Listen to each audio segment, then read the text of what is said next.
Morning, everyone. It's 8:48, and this is your pre-opening comment for Friday, last day of the week, last trading day of the month for February. And we start off with some news: personal income, personal spending, PCE, etc. Personal income was up 10%, which is a pretty big number. It was actually estimated at 9.5, still a big number, but it beat that handily. And personal spending was up 2.4%. So income up 10%, spending up 2.4, increase in savings and money on the side for spending when we actually do have a solid reopening. PCE and core were both 1.5, in line with expectations. And the futures, the Dow was down about 130, came all the way back, to actually pretty close to unchanged, right now down 26. The S&P, which was down about 6, is actually up on the day now by about that much. And the NASDAQ, which was also minorly positive, is now positive by 114. So pretty decent in Asia and Europe, both finishing the week to the downside, a little soft on the day and definitely down on the week. Telephone announced that it is going to spin off its direct TV while continuing to use it for streaming and to bring in more customers. CRM, Salesforce, which beat yesterday top and bottom, but traded down to 219, is currently 2.25, 225.28, up $1.28, so that's a little bit better.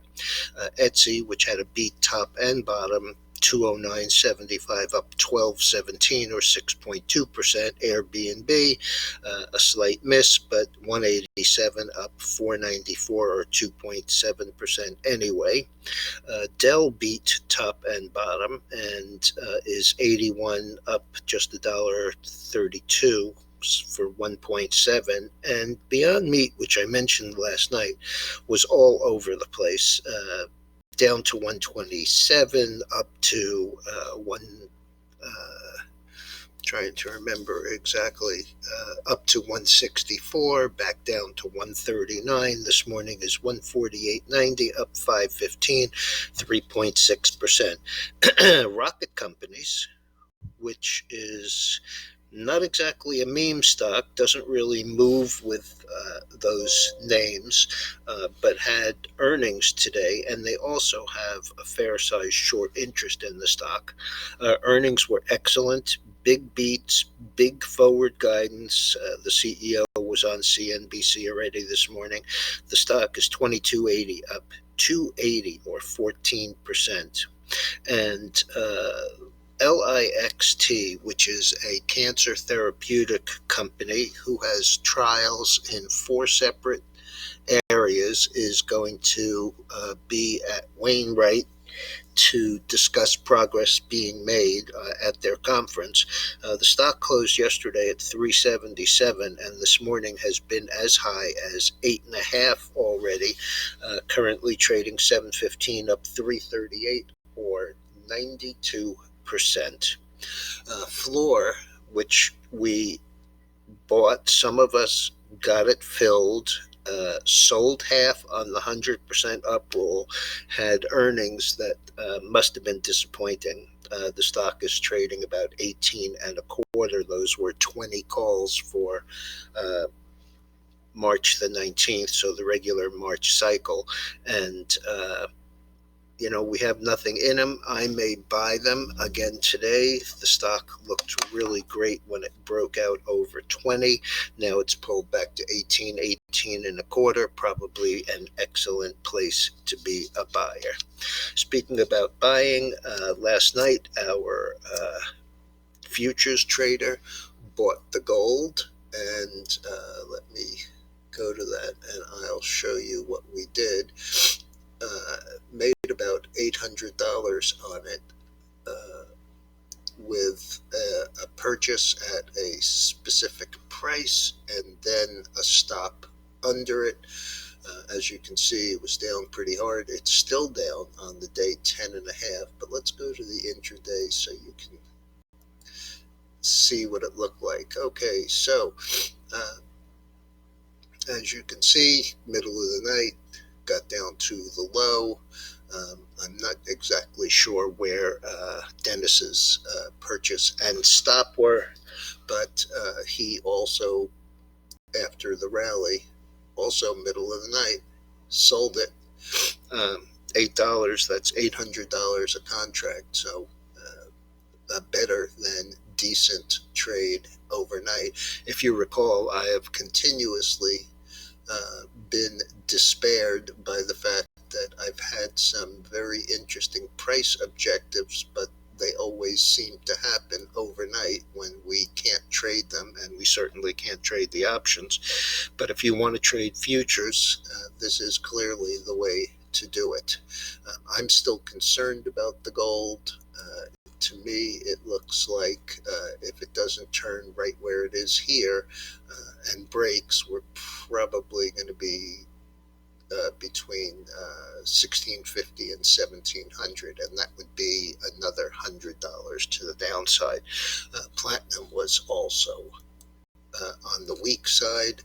Let's just see where it is right now. Yep, platinum down 21 with the gold down 10.5, silver down 78 cents. I may take a look at the AGQ today for the silver. In positions that we actually own, we don't own the dollar index, but it was up 42.5 cents. What we do own are the bonds, and the bonds, which fell hard yesterday, have bounced just as hard today back to the upside. You know, whenever you get one of these cascading moves to the downside, you get a little bit of a blow off. Here we managed to hit and pierce the 200-day moving average, 200-week moving average, since this is a weekly chart, and bounce back up. This is for the week. Let's go to the daily. And as you can see, the daily turned and bounced up.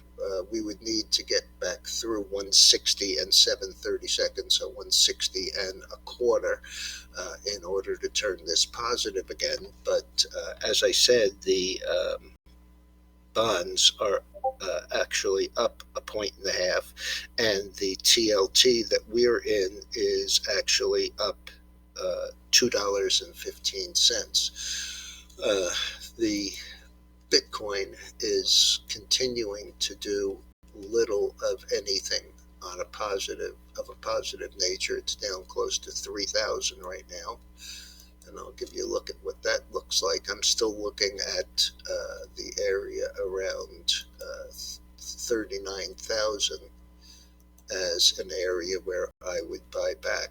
We slightly broke this 44.9 last night to 44,555.